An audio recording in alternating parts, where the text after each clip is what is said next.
तक हम लोग पढ़ चुके हैं वाटर साइकिल, नाइट्रोजन साइकिल। इस क्लास में हम लोग पढ़ेंगे कार्बन साइकिल। इस अर्थ पे कार्बन वेरियस फॉर्म में पाया जाता है। डायमंड एंड ग्रेफाइट में ये एलिमेंटल फॉर्म में होता है। मतलब डायमंड एंड ग्रेफाइट सिर्फ और सिर्फ कार्बन एटम्स का ही बना हुआ होता है। कार्बन कंबाइंड फॉर्म में भी पाया जाता है। जैसे एटमॉस्फेयर में कार्बन कार्बन डाइऑक्साइड के फॉर्म में पाया जाता है। कार्बन डाइऑक्साइड में कार्बन ऑक्सीजन एटम के साथ कंबाइंड है। इसी तरह से कार्बन दूसरे एलिमेंट के एटम के साथ कंबाइन हो करके carbonate and hydrogen carbonate salt भी बनाता है, जो कि मिनरल्स में पाया जाता है। ये कार्बन दूसरे एटम के साथ कंबाइन हो करके और भी बहुत सारा मॉलिक्यूल्स बनाता है, जिसके ऊपर लाइफ बेस्ड होता है। वो लाइफ बेस्ड मॉलिक्यूल है protein, carbohydrate, fats, nucleic acid, vitamin etcetera.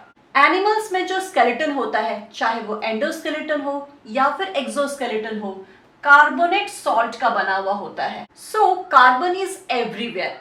Elemental form में ये सिर्फ ग्रेफाइट एंड डायमंड में पाया जाता है, लेकिन कंबाइंड फॉर्म में ये abiotic component and biotic component दोनों में पाया जाता है। And life is impossible without carbon, क्योंकि प्रोटीन, कार्बोहाइड्रेट, फैट, विटामिन सब तो कार्बन का ही बना हुआ है।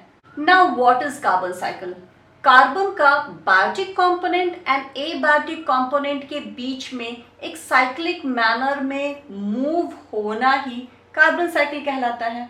इसको हम इस तरह से भी कह सकते हैं, carbon cycle explain how carbon moves between different components of earth and it's living organisms. अब कार्बन साइकिल को थोड़ा डिटेल में समझते हैं। Atmospheric carbon dioxide living organism के अंदर आता है by the process of photosynthesis. जितना भी ग्रीन प्लांट्स है वो एटमॉस्फेयर से कार्बन डाइऑक्साइड लेता है, सॉइल से वाटर लेता है and in the presence of sunlight and chlorophyll glucose बनाता है। जब एनिमल्स प्लांट को खाता है तो ग्लूकोज एनिमल्स के अंदर आ जाता है। ये ग्लूकोज लिविंग ऑर्गेनिज्म को एनर्जी प्रोवाइड करता है, साथ ही साथ दूसरा कॉम्प्लेक्स मॉलिक्यूल्स भी बनाता है। मतलब कार्बन डाइऑक्साइड ग्लूकोज बन करके फोटोसिंथेसिस प्रोसेस से प्लांट के अंदर आया, उसके बाद एनिमल के अंदर आया।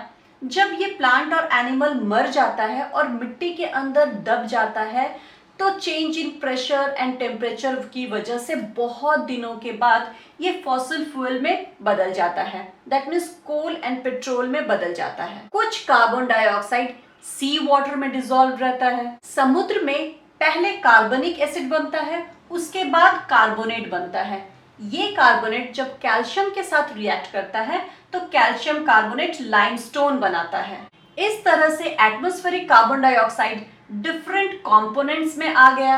अब कार्बन डाइऑक्साइड को वापस एटमॉस्फेयर में भी तो जाना है। जब प्लांट एंड एनिमल रेस्पिरेशन करता है, उस वक्त कार्बन डाइऑक्साइड एटमॉस्फेयर में जाता है, और जब ये प्लांट और एनिमल मरने के बाद डिकम्पोज होता है, उस वक्त भी कार्बन डाइऑक्साइड एटमॉस्फेयर में जाता है। कंबशन ऑफ फॉसिल फ्यूल भी कार्बन डाइऑक्साइड को एटमॉस्फेयर में देता है। सो जितना amount of carbon dioxide use होता है, उतना ही अमाउंट ऑफ कार्बन डाइऑक्साइड वापस एटमॉस्फेयर में रिलीज भी हो जाता है।